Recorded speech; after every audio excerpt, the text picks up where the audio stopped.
तो दोस्तों हिंदुस्तान मोटर्स ने अपने क्वार्टर 4 के नंबर को डिस्क्लोज कर दिया है। तो चलिए देखते हैं क्या है क्वार्टर 4 के नंबर्स के अंदर। डाटाबेस के लास्ट में दिया गया है, मैं आपको क्रोस में कन्वर्ट करके समझाता हूँ कैसे क्या हुआ है।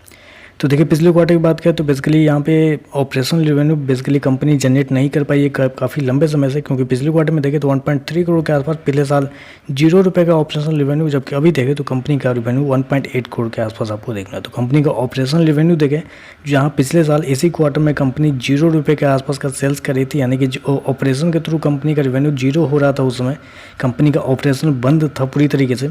कंपनी हर क्वार्टर में क्या कर रही है, अपना जो अदर इनकम है उसके थ्रू कंपनी पैसे जनरेट करी है, क्योंकि पिछले क्वार्टर में 11 करोड़ के आसपास का कंपनी को इनकम हुआ था अदर इनकम के थ्रू, जबकि इस क्वार्टर में 15 करोड़ के आसपास का अदर इनकम आपको देखने को मिला है। तो अदर इनकम की वजह से कंपनी का जो रेवेन्यू है वो आपको इस क्वार्टर में देखने को मिल रहा है।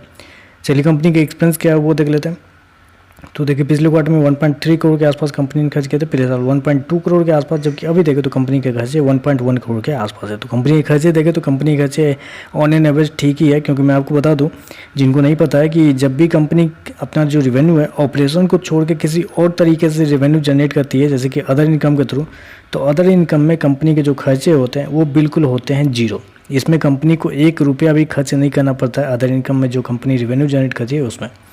चलिए कंपनी का नेट प्रॉफिट क्या निकलता है वो देखते हैं। तो देखिए पिछले क्वार्टर की बात करें तो पिछले क्वार्टर में कंपनी का नेट प्रॉफिट 11 करोड़ के आसपास था, पिछले साल 24 लाख का प्रॉफिट था, जबकि अभी देखें तो 16 करोड़ के आसपास कंपनी का जो प्रॉफिट है वो आपको जाता हुआ देखना। तो साल दर साल देखें तो साल दर साल जहाँ कंपनी 24 लाख के आसपास का प्रॉफिट में थी, अभी देखें तो 16 करोड़ के आसपास के प्रॉफिट में देखने को मिली, जबकि क्वार्टर देखें तो 11 करोड़ से बढ़ के 16 करोड़ के आसपास आपको जाता हुआ देखने को मिल रहा है।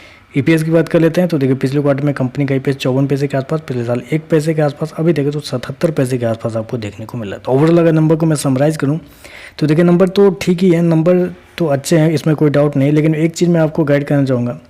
बेसिकली कंपनी का जो ऑपरेशनल रेवेन्यू है वो कम है, देख रहे हैं आप, 1 करोड़, 1.5 करोड़, 2 करोड़, इस प्रकार से कंपनी रेवेन्यू जनरेट करी है। आप समझ लीजिए 1.8 करोड़ कंपनी जनरेट किया था, एक महीने में कितना जनरेट करिए, 60 लाख के आसपास का रेवेन्यू कंपनी जनरेट करी है एक महीने में। मतलब आप समझ लीजिए 60 लाख रुपए का कंपनी सेल्स करी है एक महीने में। तो मेरे हिसाब से कंपनी कुछ खास है नहीं, शेयर के अंदर ऑपरेटर बहुत ज़्यादा घुसे हुए हैं, ऑपरेटर पंप एंड डंप करते हुए आपको देखने को मिल रहा है। तो ऐसे शेयरों से थोड़ा सा दूर रहे वो ज़्यादा बेहतर रहता है मेरे हिसाब से, क्योंकि ऐसे कंपनी के नंबर जो है, जब कंपनी का ऑपरेशनल रेवेन्यू 1.8 करोड़ हो रहा है, कंपनी का अदर इनकम 15 करोड़ है, तो ये दिक्कत वाली बात है। क्योंकि अदर इनकम आज 15 करोड़ है, अगले क्वार्टर में क्या होगा, फिर से 1 करोड़ हो जाएगा, तो फिर क्या करेंगे आप, फिर कंपनी का जो रेवेन्यू है जो 17 करोड़ आज दिख रहा है, कल फिर से आपको 1 करोड़ के आसपास, 2 करोड़ के आसपास आपको देखने को मिल जाएगा, तो फिर बोलेंगे एक नंबर ख़राब है। तो ऑपरेशनल रेवेन्यू पे ही हमेशा डिपेंड रहना चाहिए, अदर रेवेन्यू पे कंपनी इन्वेस्टरों को कभी भी अपने आप को डिपेंड नहीं रखना चाहिए। तो देखिए मार्केट कैसे कतई नंबर अच्छे हैं, नंबर में कोई डाउट नहीं, नंबर अच्छे हैं, लेकिन ऐसे से दूर है वो थोड़ा ज़्यादा बेहतर है। तो चलिए बस आज के लिए बस इतना ही। वीडियो पसंद आए तो लाइक कीजिएगा, साथ में साथ चैनल को सब्सक्राइब जरूर कीजिएगा। धन्यवाद।